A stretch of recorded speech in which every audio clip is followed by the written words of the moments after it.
નમસ્કાર દર્શક મિત્રો, આપ જોઈ રહ્યા છો સાઈ ગ્રુપ મીડિયા સંચાલિત ઝટપટ ન્યૂઝ। સુરતમાં શિક્ષણને શર્મસાર કરતો કિસ્સો સામે આવ્યો છે। સુરતના લિંબાયત વિસ્તારના કોચિંગ ક્લાસીસના શિક્ષકે ભણવા આવતી 15 વર્ષની વિદ્યાર્થીની સાથે અડપલા કર્યા હતા। વહેલી સવારે શિક્ષકે વિદ્યાર્થીનીને ક્લાસીસમાં બોલાવી અડપલા કર્યા હતા। વિદ્યાર્થીનીએ આ વાતની જાણ પરિવારને કરતા પરિવારે શિક્ષક વિરુદ્ધ ફરિયાદ નોંધાવી હતી। સુરતના લિંબાયત વિસ્તારમાં સંજયનગર સર્કલ પાસે ટ્યુશન ક્લાસીસ ચાલે છે। ક્લાસીસમાં અનેક વિદ્યાર્થીનીઓ ભણવા માટે આવે છે। ક્લાસીસના શિક્ષક લલિત સોનારે વહેલી સવારે એક વિદ્યાર્થીનીને ભણવા માટે બોલાવી તેને સોફા પર સુવડાવી શારીરિક અડપલા કર્યા હતા। આવું અપકૃત્ય કરતા વિદ્યાર્થીની ડરી ગઈ હતી અને ઝડપથી ત્યાંથી નીકળી પરિવાર પાસે પહોંચી હતી અને આખી ઘટના પરિવારને જણાવી હતી, જેથી પરિવારે આ બાબતે લિંબાયત પોલીસ મથકમાં શિક્ષક વિરુદ્ધ ફરિયાદ કરી હતી। પોલીસે ગણતરીના કલાકોમાં શિક્ષક લલિત સોનારાની ધરપકડ કરી કાયદેસરની કાર્યવાહી हाथ धरी है। इतने सारे मुखवास, यही सोच रहे हो ना आप? रिफ्रेश के पास है मुखवास की बड़ी रेंज। सर्च करो, क्लिक करो, लाइफ को रिफ्रेश करो। સુરત શહેરના લિંબાયત પોલીસ સ્ટેશન વિસ્તારમાં એક બનાવ બન્યો હતો। આ બનાવ અનુસંધાને જે બેન છે એમણે આવી અને પોલીસ સ્ટેશન ખાતે ફરિયાદ નોંધાવી હતી।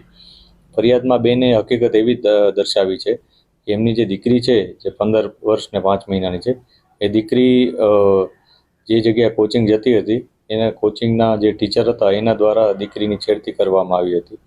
આ બાબતને લઈ પોલીસે તપાસ શરૂ કરી હતી। પહેલાં એફઆઈઆર નોંધી અને ત્યારબાદ જે આગળની કાર્યવાહી કરવાની આવે કરવામાં આવી હતી। જે ઘટના છે એમાં દીકરીએ એવું જણાવ્યું કે ગઈ 15 તારીખે આ દીકરી સાથે આ જે વ્યક્તિ છે આરોપી, એણે થોડીક એમના સાથે છેડખાની કરી હતી। છેડખાની કર્યા પહેલાં પણ અગાઉ પણ આવો જ પ્રકારનો બનાવ બન્યો હતો અને એ પ્રકારે દીકરીએ એવું પણ જણાવ્યું કે ગઈ જાન્યુઆરીમાં પણ આ જે કોચિંગ જે ટીચર છે એણે દીકરી સાથે બહારે ગયા હતા ત્યારે પણ છેડતીનો હરકત કરી હતી। હકીકત પોલીસને જે જાણવા મળી છે એમાં એવું પણ જાણવા મળ્યું છે કે જે દીકરી છે એને પહેલાં પોતે 10મા ધોરણ પછી આર્ટ્સ રાખવા માટે ટીચરને ફોન કર્યો હતો અને ટીચરે એને જણાવ્યું કે તું કોમર્સ રાખ, હું તને કોમર્સનું કોચિંગ પણ આપીશ। એ પ્રકારે એણે આ દીકરીને પોતાની અલગ સ્ટ્રીમ પણ બદલાવવામાં એને આવી રીતના મિસગાઈડ કરી હતી। કેટલી ગંભીરતા છે ઘટનાને લઈને, કઈ રીતે તપાસ? ખૂબ જ સંવેદનશીલ બાબત છે આ, અને નાની દીકરી છે એની સાથે આ ઘટના બની છે। કેમ કે જે ટીચર પાસે એ ભણવા જતી હતી અને એણે એને પહેલાં તો મિસગાઈડ કર્યો અને મિસગાઈડ કરીને એને પોતાને ત્યાં કોમર્સમાં એડમિશન લેવડાવીને પોતાને ત્યાં કોચિંગ માટે બોલાવેલ અને કોચિંગમાં આ પ્રકારની હરકત કરી છે। દીકરીની ઉંમર નાની છે એટલે અમે ખૂબ જ સંવેદનશીલતાપૂર્વક આ તપાસ કરી રહ્યા છીએ અને જે આરોપી છે એને અરેસ્ટ કરી લેવામાં આવેલ છે અને આગળની જે કાર્યવાહી હોય એ કરવામાં આવી રહેલ છે।